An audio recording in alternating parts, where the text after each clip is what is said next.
الحمد للہ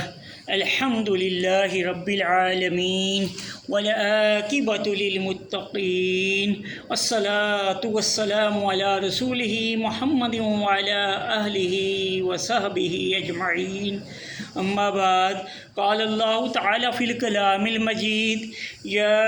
ایہا الذین آمنوا اتقوا اللہ حق تقاتہ ولا تموتن الا وانتم مسلمون۔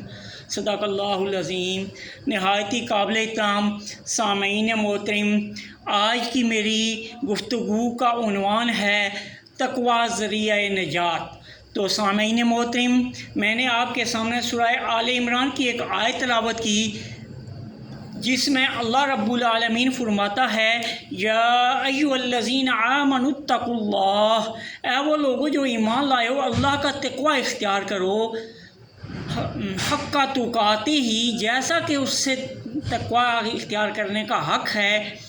ولا تموتن الا وانتم مسلمون، اس سے پہلے کہ تمہیں موت آئے تم مسلمان ہی مرنا۔ صدق اللہ العظیم۔ تو سامعین محترم، سب سے پہلے ہم دیکھتے ہیں کہ تقوی کیا ہے۔ تو اتقا کے معنی ہوتے ہیں بچنا، ڈرنا، سنبھل کے جو ہے اپنے قدم اٹھانا۔ تو اس سے معلوم ہوا کہ تقوی کے لفظی معنی ہیں بچنا۔ کس سے بچنا؟ گناہوں سے بچنا، اللہ کی نافرمانی سے بچنا، اور حرام میں ملوث ہونے سے بچنا۔ یہ تو دنیا میں یہ بچنا ہے، اور آخرت میں جہنم سے بچنا، یہ یعنی تقوی کہلاتا ہے۔ اور کل دین لفظ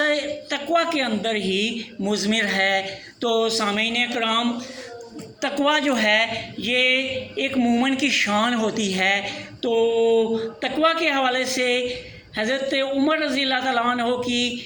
ایک مشاورت کے دوران ایک مسئلہ زیر غور آیا، جس میں حضرت عمر رضی اللہ تعالیٰ عنہ کے صحابہ اکرام سے مجلس مشاورت جاری تھی۔ تو سوال پیدا ہوا کہ تقوی کیا ہے، ڈیفائن تقوی۔ تو بہت سارے صحابہ اکرام نے تقوی کی تعریفیں کی کہ اللہ سے ڈرنا اور جو ہے اپنے آپ کو برائیوں سے بچانا۔ تو اس محفل میں ایک صحابی رسول حضرت ابی بن کعب بھی بیٹھے ہوئے تھے، جن کے بارے میں نبی مہربان صلی اللہ علیہ وسلم فرماتے تھے کہ میرے صحابہ میں تمام لوگوں سے بڑھ کے قرآن کا عالم جو ہے وہ ابی ابن کعب ہے۔ تو اس سے معلوم ہوتا تھا کہ ابی ابن کعب کتنے بڑے اہل علم تھے اور علم کا سمندر تھے، لیکن اس محفل میں وہ بالکل خاموشی سے بیٹھے تھے، کیونکہ کہا جاتا ہے کہ جو برتن بھرا ہوا ہو وہ آواز کم دیتا ہے، اور جو بھرا ہوا نہ ہو تو جو ظرف کے خالی ہے وہ صدا دیتا ہے، وہ فوراً بولنا شروع کر دیتا ہے۔ تو حضرت عمر رضی اللہ تعالیٰ عنہ نے دیکھا کہ تمام لوگ کچھ نہ کچھ تعریف تو کر رہے ہیں، لیکن ابی بن کعب بالکل خاموش ہیں۔ تو آپ نے پوچھا کہ اے ابی بن کعب، آپ نے کوئی جو ہے وہ ذکر نہیں کیا ہے، تو آپ بھی تھوڑی سی وضاحت کریں کہ تقوی ہے کیا۔ تو انہوں نے ان سے پوچھا، تمام مجمع سے پوچھا کہ کیا کبھی آپ کا کسی ایسی خاردار جھاڑیوں والے جنگل سے گزر ہوا ہے کہ جہاں اس پگ ڈنڈی کے نیچے بھی بہت گھاس پھوس ہے اور اس راستے کے اندر بھی ادھر ادھر خاردار جھاڑیاں ہیں اور درخت ہیں، اور آپ نے ململ کے کپڑے پہنے ہوئے ہیں، تو پھر آپ کیا کریں گے؟ تو تمام نے کہا کہ ہم یہ کریں گے کہ اپنے کپڑوں کو لپیٹ لیں گے اور پھر بچاؤ کرتے ہوئے جو ہے پھونک کے ہم قدم رکھتے ہوئے اس راستے سے آگے جائیں گے، تاکہ نہ تو اوپر سے کوئی جھاڑی ہمارے ساتھ جو ہے اس کے کانٹے ہمیں لگیں، نہ ہی اوپر سے کوئی موذی جانور ہمیں جو ہے وہ نقصان پہنچائے، اور نہ ہی اسی طرح نیچے جو ہے وہ چونکہ گھاس پھوس ہے اس کے اندر کوئی ایسا نہ ہو کہ کوئی سانپ کنڈلی مارے ہوئے بیٹھا ہوا ہو وہ نقصان پہنچا دے، یا ایسا نہ ہو کہ کہیں اس راستے میں کسی موذی جانور کا جو ہے وہ سوراخ ہو، کھو ہو، تو وہ ہمیں نقصان پہنچا دے۔ اس لیے ہمیں بہت محتاط ہو کے جو ہے چوکنا ہو کے ہم اوپر درختوں کی شاخوں کا بھی خیال رکھتے ہوئے، ارد گرد کی ٹہنیوں کا بھی خیال رکھتے ہوئے، اور نیچے راستے کا خیال رکھتے ہوئے اپنے منزل مقصود کی طرف جائیں۔ تو یعنی اپنے آپ کو بچا کے تو ہم یہ کام کریں گے۔ جب صحابہ اکرام نے یہ بات بھی کہی تو انہوں نے کہا کہ یہی چیز اصل میں دنیا یہ تقویٰ ہے۔ اور تقویٰ کیا ہے کہ ہم اس دنیا کے اندر رہتے ہیں، یہ جو خاردار جھاڑیاں ہیں یہ ہمارے گرد شیاطین جن و انس ہیں، کیونکہ شیطان نے اللہ رب العالمین سے یہ مہلت مانگی ہوئی تھی کہ میں اس انسان سے آگے سے بھی نقصان پہنچاؤں گا، پیچھے سے بھی، دائیں سے بھی حملہ کروں گا، بائیں سے بھی۔ اور اس دنیا کے اوپر رہتے ہوئے پھر ہم دیکھتے ہیں کہ نیچے پگ ڈنڈیوں میں بھی، حقوق العباد میں بھی ہمیں وہ شیطان جو ہے وہ ہمیں ورگلاتا ہے، حقوق اللہ میں بھی ورگلاتا ہے، ہمارے نفس کو بھی غلط راستے کی طرف جو ہے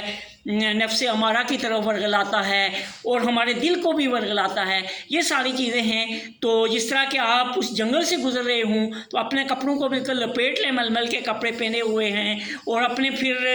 جو ہے راستے کو بھی دیکھیں، اس کے اوپر بھی آپ کی نظر ہو، اور اوپر آپ کے جو جھاڑیاں ہیں ان کے اوپر بھی نظر ہو، ارد گرد کے اوپر بھی نظر ہو، اس طرح چلتے ہوئے۔ اور یہ تقویٰ ہے۔ اور میری اور آپ کی جو زندگی ہے یہ بھی یہی چیز ہے کہ ہم اس دنیا کی لا و لفظ کو چھوڑتے ہوئے،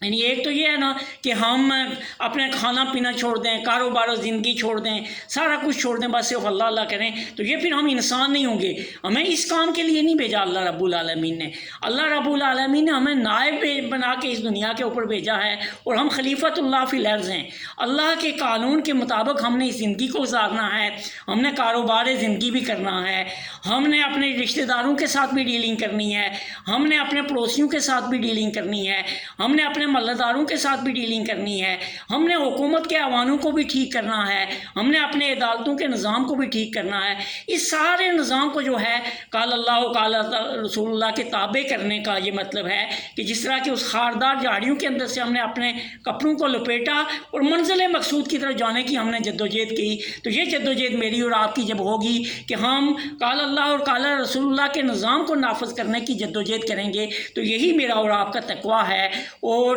اگر ہم یہ کام نہیں کریں گے تو پھر کیا ہے کہ نہ تو ہم گناہ سے بچیں گے، نہ ہم اللہ کی نافرمانی سے بچیں گے، نہ ہم جو ہے وہ حرام سے بچیں گے، نہ ہم حلال کی طرف آئیں گے۔ یہ تو ہمارا دنیا میں بچنا ہوا، اور اسی کی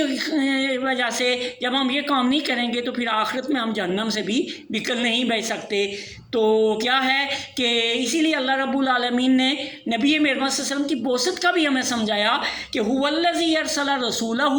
بالہدی والدین الحق لیظہرہ علی الدین کلہ وَلَوْ كَرِهَ الْكَافِرُونَ، کہ اللہ وہ ہے کہ جس نے اپنے رسول کو کتاب ہدایت اور دین حق دے کے بھیجا۔ کیوں بھیجا؟ لِيُظْهِرَهُ عَلَى الدِّينِ كُلِّهِ، تاکہ اس کو تمام ادیان کے اوپر غالب کر دے۔ غلبہ دین کا کام میں نے اور آپ نے کرنا ہے اس دنیا کے اوپر رہتے ہوئے۔ ہم نے اپنے معاشیت کو بھی اس قرآن کے مطابق کرنا ہے، اپنے معاشرے کو بھی اس قرآن کے مطابق کرنا ہے، اپنے گھر کو بھی اس قرآن کے مطابق، اپنے محلے کو، اپنے رشتہ داروں کو، ہم نے اپنی عدالتوں کے نظام کے اندر بھی وہ جو ہے وہ نظام لانا ہے کہ قال اللہ اور قال رسول اللہ کا نظام وہاں پہ غالب ہو۔ ہماری حکومتوں کے ایوانوں میں بھی یہ کام میں نے اور آپ نے کرنا ہوگا، تو پھر ہم گناہوں سے بچنے والے ہوں گے، اللہ کی نافرمانی سے بچنے والے ہوں گے، اور حلال اور حرام سے بچنے والے ہوں گے۔ تو جس طرح کہ آیت میں کہا گیا یا ایھا الذین آمنوا اتقوا اللہ، اے وہ لوگوں جو ایمان لائے ہو اللہ سے ڈرو، حق تقاتہ ہی، جیسا کہ ڈرنے کا حق ہے۔ اب ڈرنے کا حق کیا ہے؟ آپ دیکھیں نا، صرف ایک وجہ ہے جس کی وجہ سے ہمارا پورا نظام درم برم ہے، وہ یہ ہے کہ ہم نے تقویٰ اختیار نہیں کیا۔ اگر ہم تقویٰ اختیار کرتے تو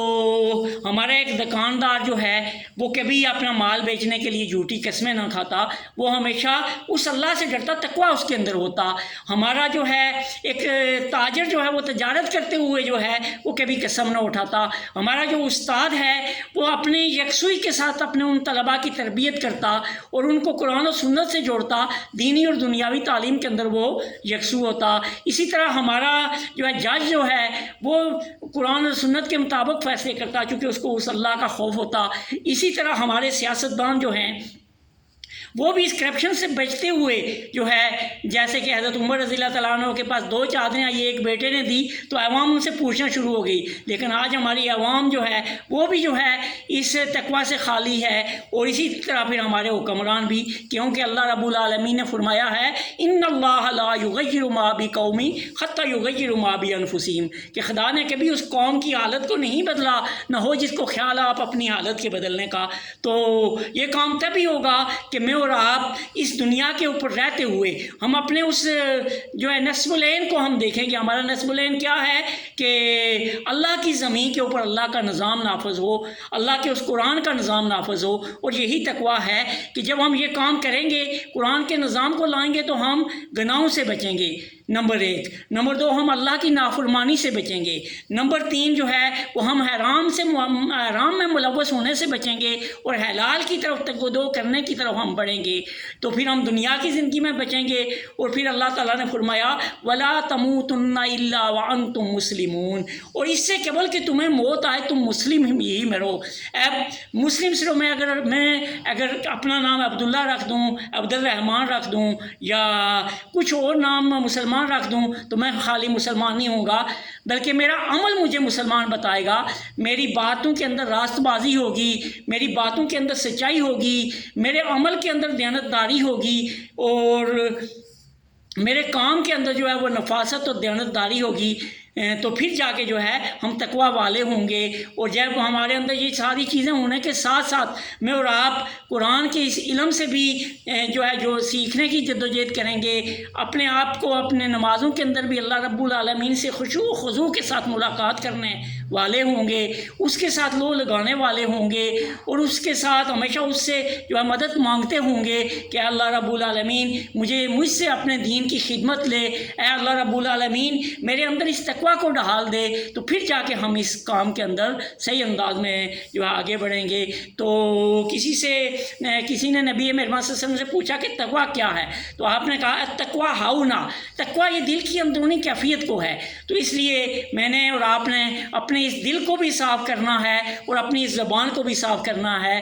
یعنی فرمایا گیا کہ تم میں سے بہترین آدمی وہ ہے جس کے اخلاق سب سے اچھے ہوں، اور اخلاق میں سب سے اہم چیز ہماری زبان ہے، باقی بھی چہرے کی ایکسپریشن ہے، باقی چیزیں ہیں، لیکن ہماری زبان جو ہے، اسی لیے کہا گیا کہ اس شخص کا ایمان مکمل نہیں کہ جس کے ہاتھ اور زبان سے دوسرا مسلمان محفوظ نہ رہے۔ ہم نے اپنی زبان کو بھی ٹھیک کرنا ہے، ہم نے اپنے دل کو بھی ٹھیک کرنا ہے، ہم نے اپنے ذہن کو بھی ٹھیک کرنا ہے۔ ان ساری چیزوں کو ٹھیک کرتے ہوئے جو ہے ہم نے اس خاردار جھاڑیوں کے اندر، یہ دنیا خاردار جھاڑیاں ہیں، ان کے اندر اس پک ڈنڈی سے جو ہے بالکل پھونک پھونک کے چلتے ہوئے اپنی اس منزل مقصود کی طرف جانا ہے کہ وَلَا تَمُوتُنَّ إِلَّا وَأَنْتُمْ مُسْلِمُونَ، تاکہ جس وقت ہمارا خاتمہ ہو تو ہم اس شیاطین جن و انس کے ان چاروں طرف سے حملوں سے بچے ہوئے اپنے آپ کو جو ہے وہ اپنے اس نصب العین قرآن و سنت کے نفاذ کی جدوجہد، فریضہ یکم دین کی جدوجہد کرتے ہوئے اپنے اللہ رب العالمین کے ہاں حاضر ہوں گے، تو پھر یقیناً ہم تقوی والے ہوں گے۔ اللہ رب العالمین سے دعا ہے کہ وہ ہمیں ان آیات کے اوپر عمل کرنے، اور ہمارے دلوں کے اندر تقوی پیدا کرنے، اور ہمیں تقوی والا بنانے، اور جب ہمارا اس دنیا سے خاتمہ ہو تو ہم مسلمان ہی ہوں، تقوی والے ہوں، اس پہ ہمارا خاتمہ فرمائے۔ وآخر دعوانا ان الحمد للہ رب العالمین۔